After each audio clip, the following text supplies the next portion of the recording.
When Pointcore reached out to us about this opportunity and asked if we'd be willing to partner with building a clean room, putting in a 3-ply mask machine, an N95 machine, and supplying the labor and the space to operate the equipment and be part of the domestic supply chain. There's no doubt that Pointcore wants this to work. We want this to work. We think it's great for us. So what we have running is 2 3-ply mask machines, a surgical mask or tie band machine, and also an N95 mask making machine. Peoria Production Solutions has been in business since 1941 when a Dr. Maxim Pollock, who was curing patients of his with tuberculosis, realized that they were not getting employed.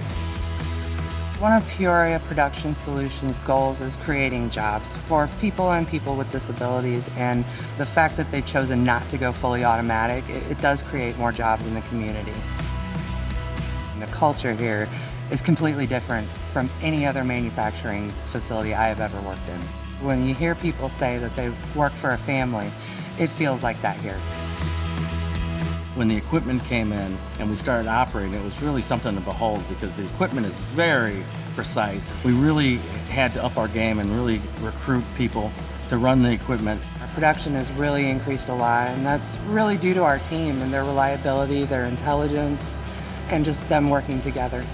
The machines running optimally will not just make what Pointcore and OSF will use, but there'll be enough to sell out to the other central Illinois entities that need masks.